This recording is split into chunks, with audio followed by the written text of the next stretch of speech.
Hello, everyone. Thank you for joining us for our free webinar session presented by DynamicWeb. Today's topic is about DynamicWeb's e-commerce suite and some portal trends from 2024. We estimate that today's webinar will take up about an hour of your time, including some time at the end for Q&A. Our webinar is being recorded and will be available on demand after the live session. All attendees will receive a follow-up email after the webinar is complete with a link to access the presentation. With that being said, I'd like everyone to submit questions through the question panel or the chat during the session, or wait until the end for the Q&A. Please remember to stay muted during the session. Now, I'd like to introduce you to Brad Vorbeck and Jasmine Leslie at DynamicWeb. Excellent. Thanks so much, Caitlin. And thank you so much, everybody, for joining us and taking time out of your busy schedule to learn about the DynamicWeb e-commerce suite today. And of course, thank you to Sabre Limited for hosting this webinar for us today. So as Caitlin mentioned, my name is Brad Vorbeck. I'm the Senior Corporate Marketing Manager here at DynamicWeb North America, and I've got Jasmine Leslie with me here today. She's our pre-sales engineer.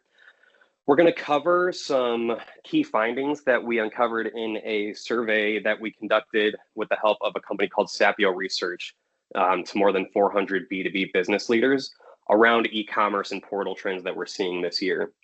And then we're going to give you a quick overview of the DynamicWeb e-commerce suite, and then Jasmine will give us a live demo of the DynamicWeb platform.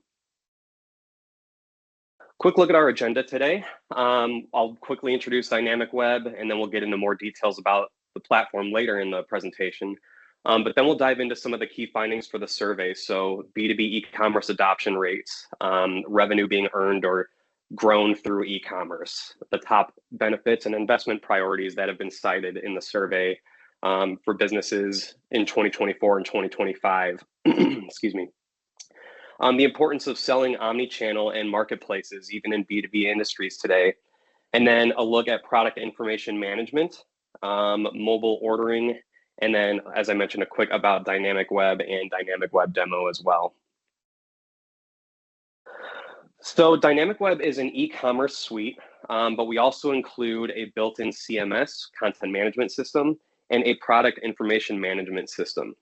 So we are a robust e-commerce platform that's fully customizable, and we handle a lot of more sophisticated or complex e-commerce scenarios in mature industries that we see in the B2B space, such as manufacturing or wholesale or distribution, and even retail and distribution and manufacturing of complex products like machinery and heavy equipment, or products that have regulations around them that may require a little bit more integration and a little bit more business logic to sell online than something like maybe a entry-level platform like a Shopify might provide.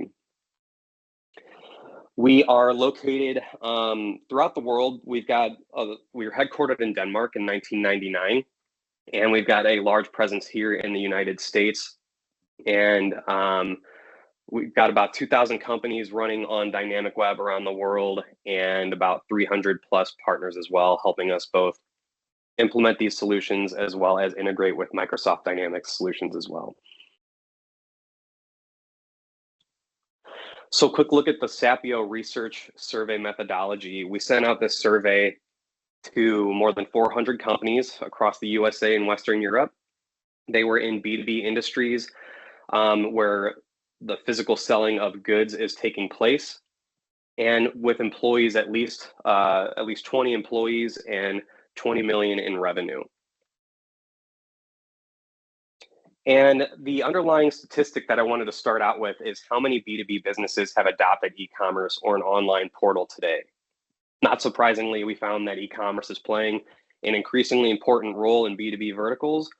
And we found that 68% of respondents provide an e-commerce or storefront portal today.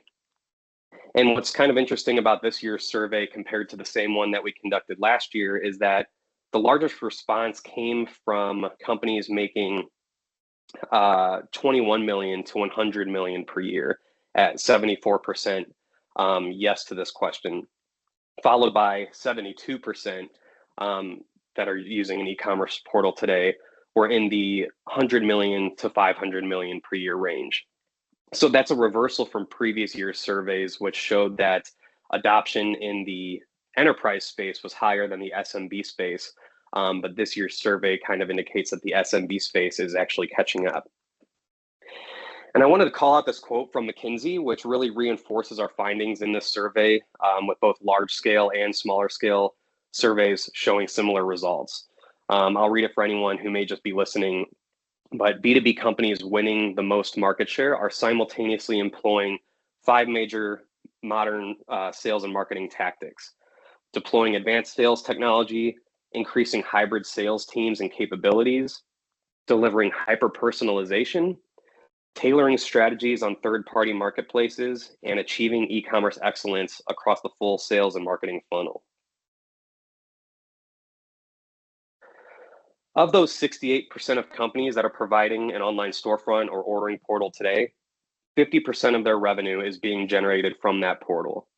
So for those that have implemented it, the strategy seems to be paying off. And 57% of respondents said the online website is the channel they receive most orders through, followed by sales representatives directly. One thing to keep in mind with B2B e-commerce is that you still have a range of buyers. And so not every one of your customers is going to adopt this channel immediately. So the key for many B2B industries is to become e-commerce enabled and not e-commerce only. One of our B2B customers that sells over 50 complex product lines had been doing business the traditional way for decades with face-to-face meetings, emails, and phone calls. And it was leading to long sales cycles and even sometimes order errors due to miscommunications. So they launched DynamicWeb, where their customers can view their products and all the different variants of those products. They can see their specific pricing on the website and know that their order that they're placing is accurate. And then they can view the order status after completing the order and reorder those products as well.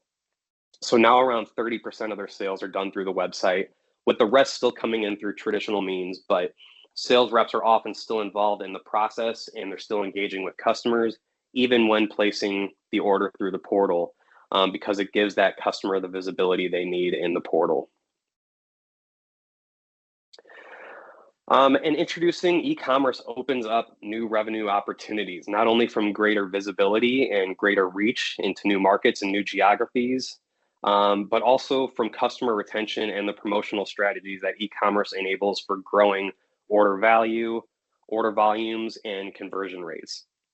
On average, respondents received a boost of about 25% in annual sales income since implementing e-commerce, and the top 15% have grown their annual revenue by as much as 50 to 100%. And the shift in B2B sales from offline to online channels will continue. According to a report from Forrester, in the US, e-commerce sales are predicted to grow by 10% between 2022 and 27, with the offline sales dropping from 63% to 55% in that same time frame. So this confirms the idea that e-commerce really continues to be probably the most impactful strategy to implement for growing your sales revenue for companies that have yet to adopt it. So what are the top business benefits that B2B organizations are seeing from implementing e-commerce? From the organization's perspective, over half of those surveyed said that said the top benefit was an increase in sales revenue. E-commerce has been shown, and we see this with our own customers as well, to widen sales bandwidth, not only because buyers have the flexibility of ordering anytime and anywhere, but also because the customers aren't constrained by back and forth communications of traditional sales channels. So this allows for faster, less restrictive sales cycles. In addition, respondents said online ordering improves customer satisfaction, suggesting long-term benefits as well in terms of customer retention, positive brand perception, and repeat business. Now, for customers of these B2B companies, the top benefits are focused around convenience and self-service capabilities, much like what they have come to enjoy in their personal lives for the past couple decades. So 62% cited the ability to place orders 24/7 as the top benefit. I don't think there's any surprise there, but it does highlight the importance of that 24/7 flexibility for customers to be able to effectively do their job in a B2B space. Unlike any other sales channel, e-commerce is able to accommodate time zones, different work schedules, different languages, and without forcing customers to do their job on your business's terms or in a traditional 9-to-5 setting. And flipping the equation around, we asked our respondents what their priorities were when they order from suppliers or vendors. Not surprisingly, the top priority was looking for the best price provider, but that's somewhat of a given. Everyone is going to be looking for the best price, and pretty much all companies are trying to compete at some level on that dimension. So besides price, which they don't have total control over, what can a company control to differentiate itself? And just behind price, respondents cited ease of ordering and doing business as their top priority when ordering from their suppliers. And that is good news because e-commerce and portals are something that is within the reach of companies to improve their customer experiences. So it is something that manufacturers have control over and can implement today. In fact, a statistic by American Express customer service found that 86% of people are actually now willing to pay more for a better customer experience than shopping solely based on price. So let's take a look at future e-commerce investment plans. Over the coming year, 85% of respondents will maintain or increase their investment in e-commerce, with the main drivers of that investment being to further improve the customer experience and tailoring it to their unique vertical requirements. And then followed by improving their integrations to gain more efficiency between the website and their ERP solution and inventory. And the data captured via online portals and e-commerce and then blended with data from your ERP like Business Central and CRM offers the ability to personalize and automate customer experiences. And that's something that B2B firms have been keen to capitalize on for the last few years. We found that of those who are providing an e-commerce storefront, 70% are offering personalized digital shopping experiences. And in the B2B space, it's been shown that replicating the personalization strategies used in B2C e-commerce, so traditional retail e-commerce, leads to larger order volumes, larger values, and greater customer retention. And when we say personalization, we don't simply mean things like names in an email, but end-to-end experiences that are holistically personalized, from the website content to product recommendations to loyalty programs and points, to customer-specific pricing, tailored promotions and discounts, interesting content topics, and more. B2B firms recognize that offering prospects a good experience across all channels is vital in today's market. Over 2/3, so 65% of our respondents reported that omnichannel was important to their sales and marketing strategy. Again, going back to the notion of being e-commerce enabled, but not e-commerce only, as traditional sales channels and relationships still play a key role in many verticals. And while launching your own e-commerce site is a huge step forward in the omnichannel journey, being omnichannel means more than just having an e-commerce website. It means being on other selling channels as well, which is a nice segue into our next point here, which is marketplaces. So online marketplaces continue to play an important role in sales strategies, with 61% of respondents selling on marketplaces today or planning to within the next 5 years. Now, some companies sell on marketplaces to complement their own e-commerce site, and some use them solely as their first online presence to sort of test the foray into e-commerce or sort of test the waters as their first attempt at e-commerce.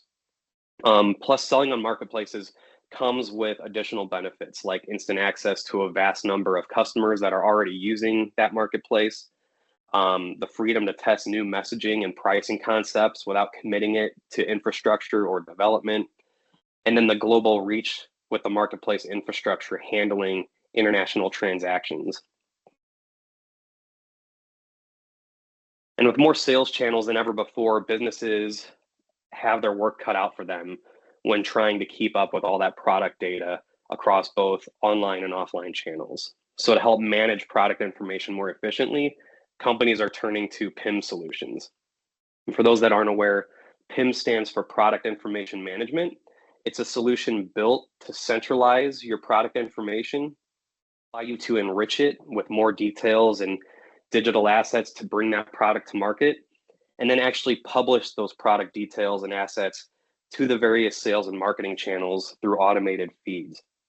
So it makes it much more efficient to keep your products accurate and up to date, no matter where the customer may be shopping.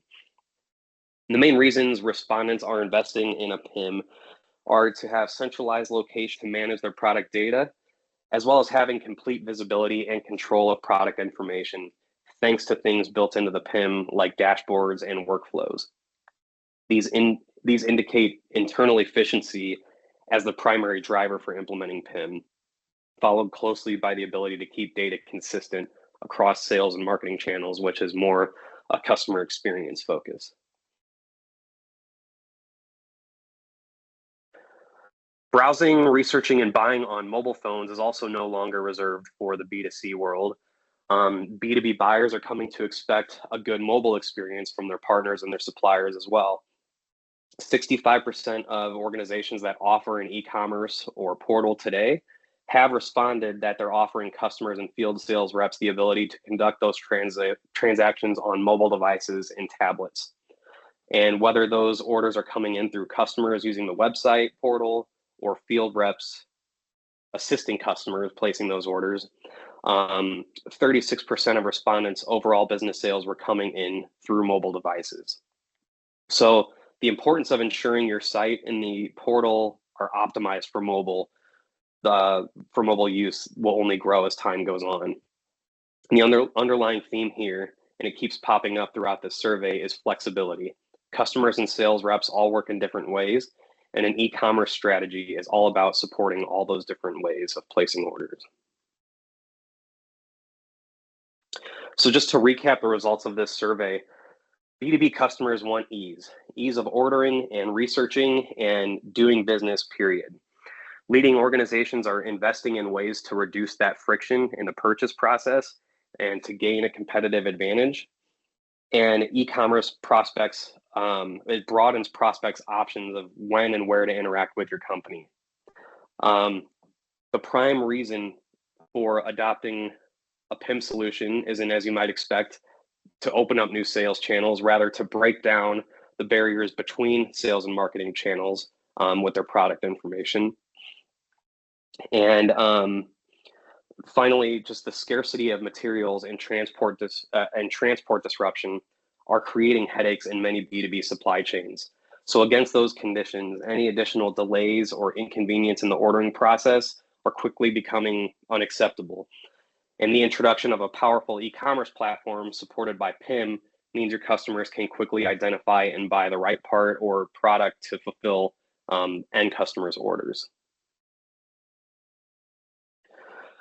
So let's pivot a little bit and talk about the DynamicWeb platform. And I'll just look at the chat and make sure we don't have any questions at this time. Okay, I think we're good. So as I mentioned before, DynamicWeb is an all-in-one e-commerce suite.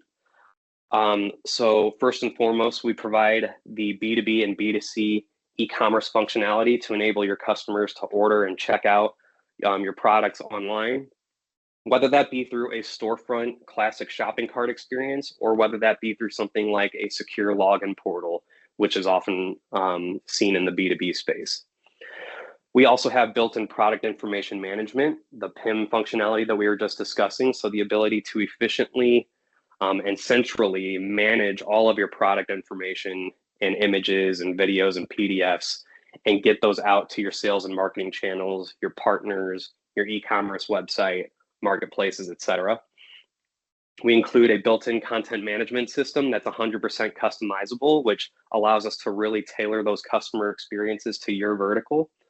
And then email marketing, so the ability to really hyper personalize and hyper focus your promotional efforts through marketing, and also automate things like abandoned shopping cart emails or item back in stock notifications, etc. Just taking a quick look at this diagram, you can see on the left side are your backend applications such as Business Central. We will first and foremost integrate with your master data solutions like Business Central and pull that data in to DynamicWeb to feed the e-commerce functionality, the marketing functionality, and the product functionality as well. So thinking of things like products in Business Central, we'll pull over what you need us to pull over. That might be things like the product ID number or SKU number, or maybe the pricing. And then in DynamicWeb, you have the ability to enrich that with many more details than what Business Central would provide. So any number of fields, any number of images, videos, PDFs related to that product, etc. And then we give the ability to not only push all that product functionality out to your e-commerce website, your DynamicWeb e-commerce site, but also your third-party marketplaces that you might be selling on, your offline or online print catalogs, so the ability to actually integrate your products to your catalog files and generate those in real time.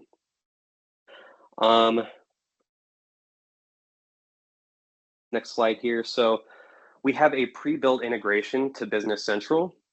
It's a native integration framework. There's no middleware needed for this. And it is through our flexible API, which means that no ERP customization is needed. We are not embedded in your Business Central solution. We're not invasive in that way. We sit outside of the solution, which is a major benefit. It's the more modern way of integrating with Business Central, and it makes updates between the DynamicWeb platform and Business Central very easy and independent of each other. And we integrate with virtually any data point in Business Central. So things like sales orders and quotes, order history, invoices, master product data, pricing, customer details, etc. Some key differentiators to think of with DynamicWeb versus other e-commerce platforms are some of those more customizable features or more sophisticated features like those needed in B2B. So we can support those complex e-commerce use cases where products are constrained by regulations or geographies, or are just complex products that have a complex sales process that needs to be translated to an online e-commerce environment. We have robust B2B features built into the platform already. So things like quote management, invoice management, the ability to integrate with customer specific pricing, even basics configure price quote, and the ability to integrate with configure price quote tools. We're fully customizable, as I mentioned. We have flexible integration with Dynamics 365, so we can integrate with virtually any data point there to really let you benefit from e-commerce automation, leverage the efficiencies that come with e-commerce. We also support multi-storefront, multi-language, and multi-currency. So if you're a global company or international company, we make that easier for the various regions to utilize DynamicWeb and sell to their to their specific market, all from one interface.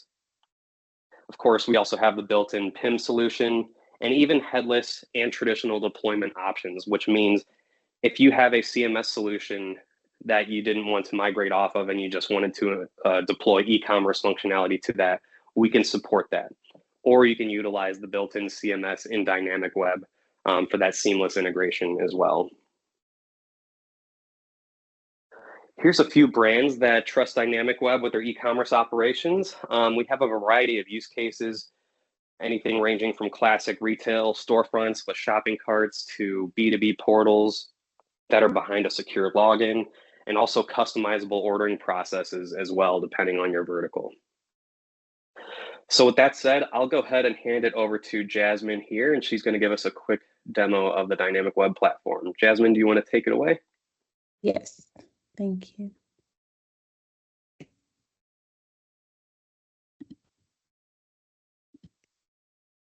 Alrighty, so here we are on the Dynamic Web platform. We're starting out the demo on the front end of the platform. So here we are on the e-commerce solution. What we're looking at here is the home page. So as we talk about the content module, where we have static pages like home pages, contact, about us types of pages that are on the website, they're all built in the back end of Dynamic Web with some drag and drop features. There's also some templates that I'll also show you once we jump into the back end.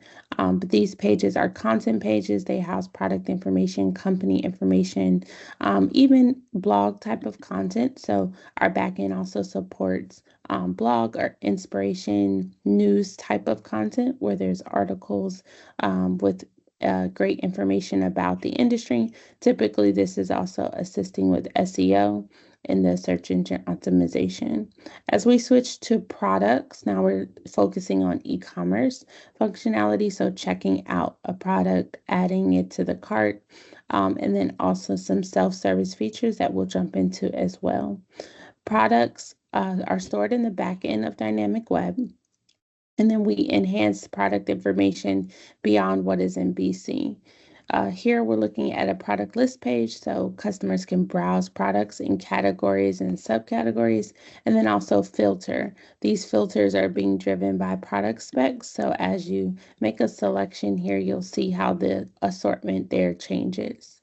As we start to talk about product information, typically we're pulling over the product information from the BC first.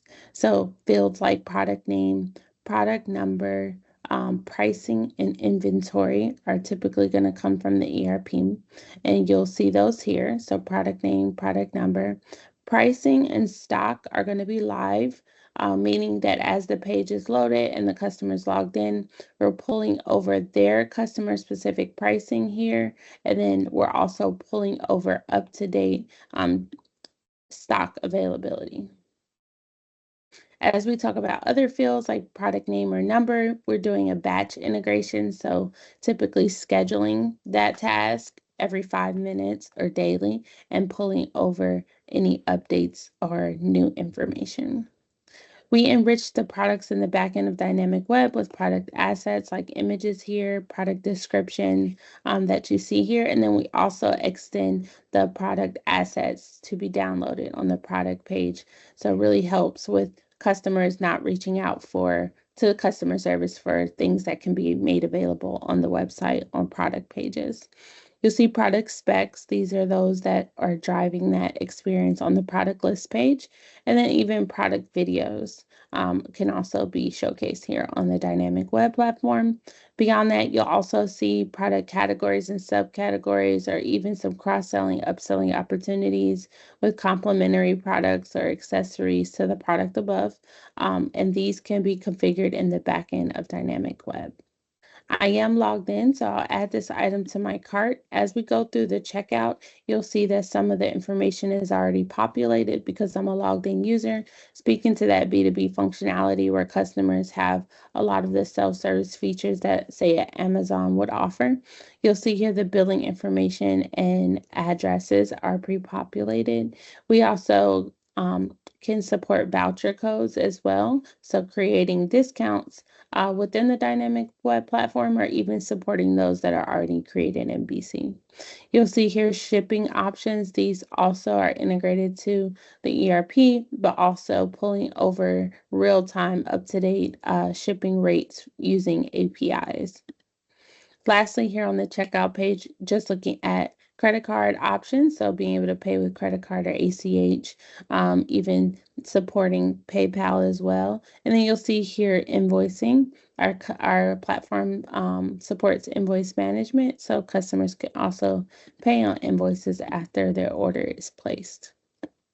Once the customer has their order, they can go into the customer dashboard to see those orders. So here's a view of orders that have been placed. You also see the order state. These are going to be updated from the ERP.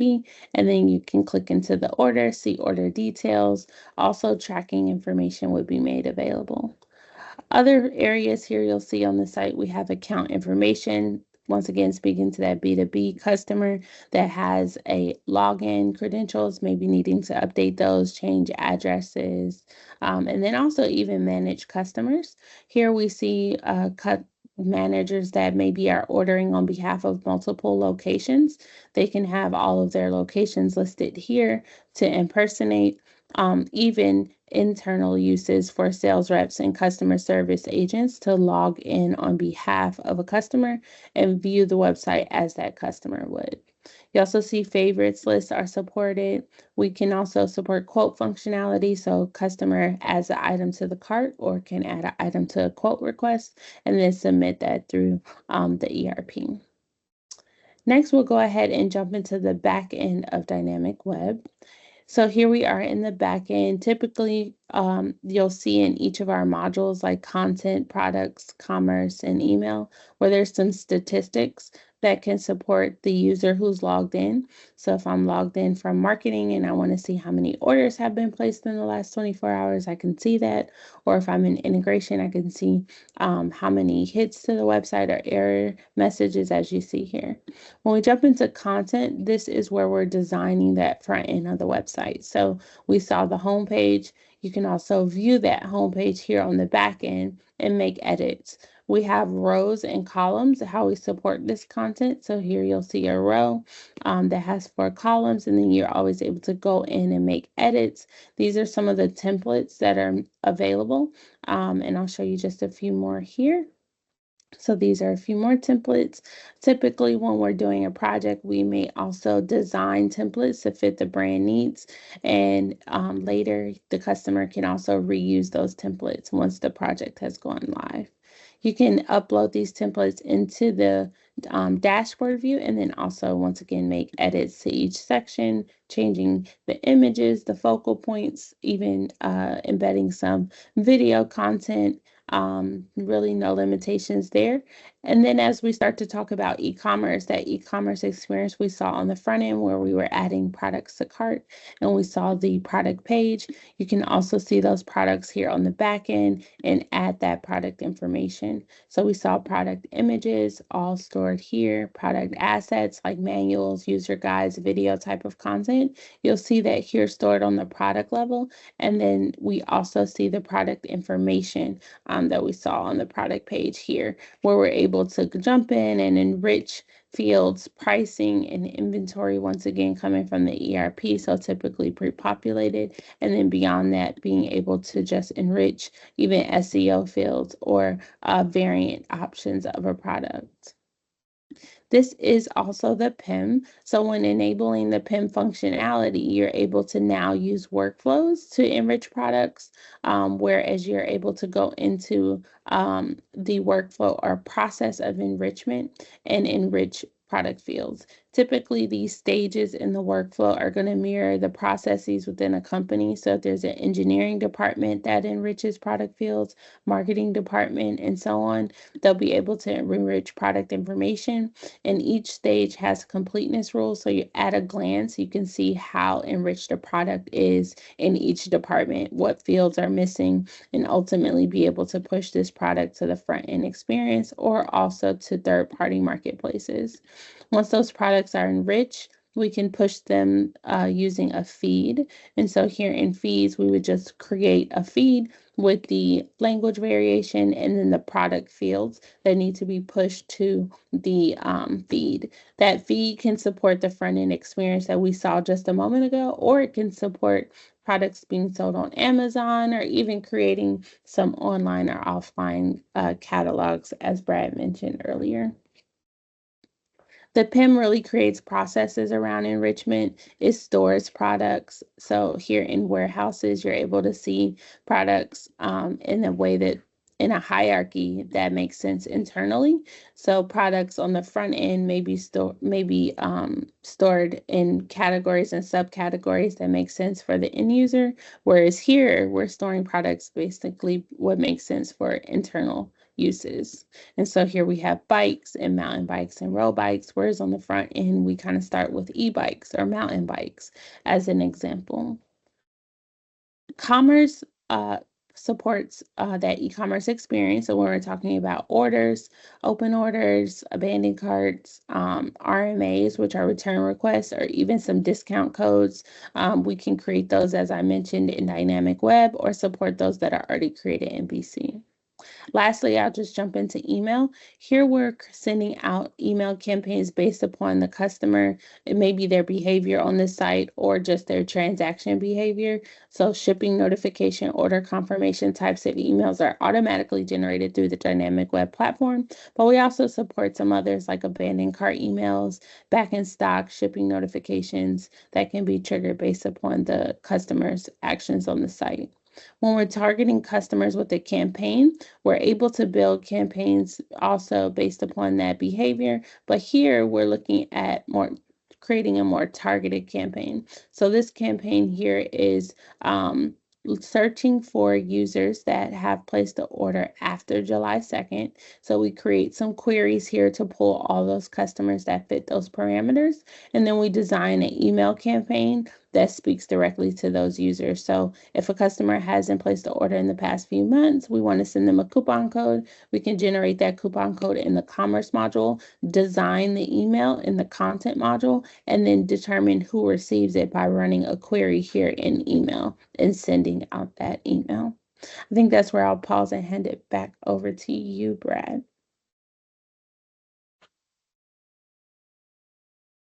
Okay, great. Thanks so much, Jasmine. So that wraps up our presentation for today. I think we wanted to open the floor for any last minute questions, but at this time, I'll go ahead and hand it over to Caitlin to see us out.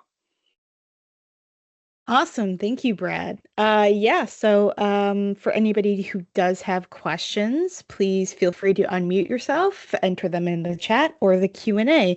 Otherwise, thank you, Brad and Jasmine. We'll just give everybody a few minutes and we'll see if anybody has any questions.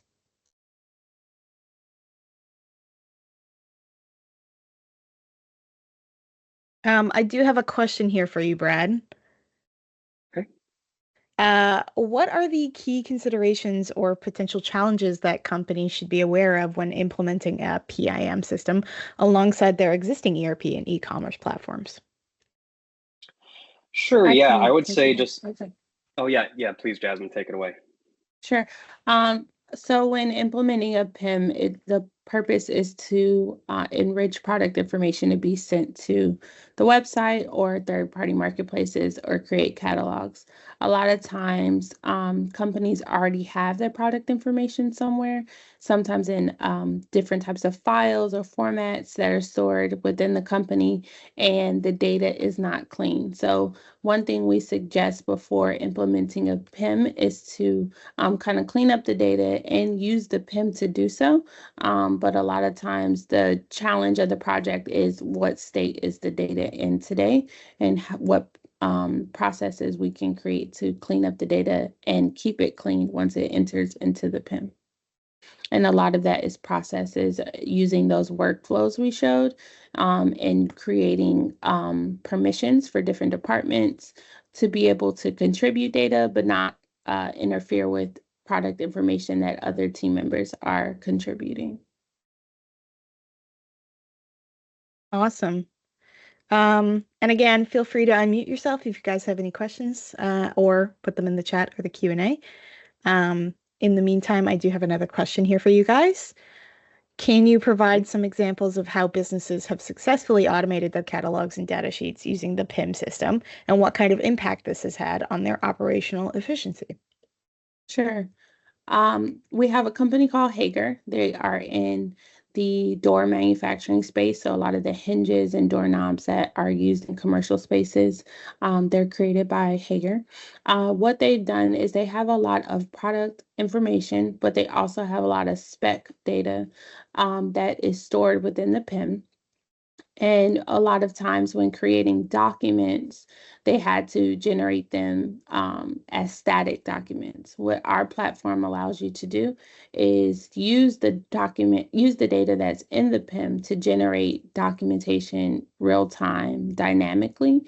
So as long as the product information is enriched in the PIM and up to date, then we can dynamically generate a PDF real time. And typically that PDF is going to support all the product information that's on the product page on the website. So that was a great benefit for their team where they have so many different SKUs and variant options, and creating all those documents is cumbersome, time consuming, and then updating them over time, they can quickly become out of date. When the PIM is up to date, the website's up to date, and so is the documentation that we're creating on the website. Awesome. Thank you so much for that. I'll just open it up for one more question from our attendees. But if not, thank you for attending our webinar.